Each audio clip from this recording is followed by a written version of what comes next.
తిరుమల శ్రీవారి ఆలయంలో వైకుంఠ ద్వార దర్శనానికి సర్వం సిద్ధమైంది. ఈ అర్ధరాత్రి నుంచి భక్తులకు వైకుంఠ ద్వార దర్శనానికి అనుమతించనున్నారు. అర్ధరాత్రి నుంచి జనవరి 8 వరకు వైకుంఠ ద్వార దర్శనాలు కొనసాగుతాయి. అర్ధరాత్రి 12 గంటలకు ఉత్తర ద్వారం తెరిచి ప్రత్యేక పూజలు నిర్వహిస్తారు. ఆ తర్వాత 1:30 ఉత్తర ద్వారం నుంచి దర్శనాలు ప్రారంభమవుతాయి.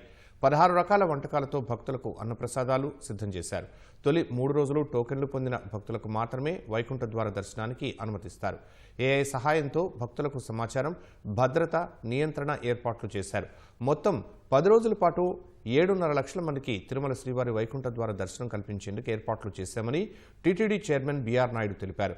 వేంగమాంబ అన్నదాన సత్రంతో పాటు తిరుమల ప్రధాన కూడళ్లలో నిరంతరం అన్నప్రసాద వితరణ చేస్తామన్నారు. 8 లక్షల లడ్డూలు అందుబాటులో ఉంచామని బిఆర్ నాయుడు తెలిపారు.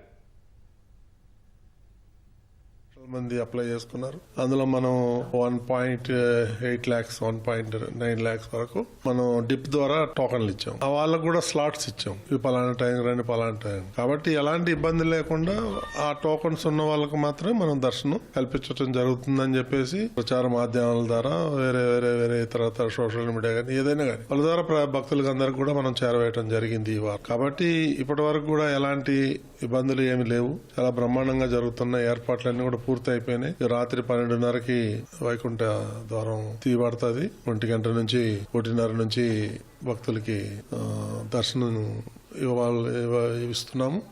అదేవిధంగా 4:30-5 గంటల నుంచి మరి అందరికీ ఎవరైతే కూపన్లు ఉన్నాయో వాళ్ళందరూ కూడా దర్శనం కల్పించడం జరుగుతుంది. జనవరి 1వ తారీఖు వచ్చింది. అది కూడా కొంత మనకి రద్దీ ఎక్కువ. చాలా మంది భక్తులు జనవరి 1వ తారీఖున దర్శనం కావాలనేటువంటిది చాలా పెద్ద ఎత్తున డిమాండ్. మళ్ళీ వైకుంఠ ఏకాదశి ఇవన్నీ కలిసి వచ్చినాయి కాబట్టి కొంత రద్దీ ఉండొచ్చు. 2వ తారీఖు నుంచి ఫ్రీగానే అయిపోతుంది.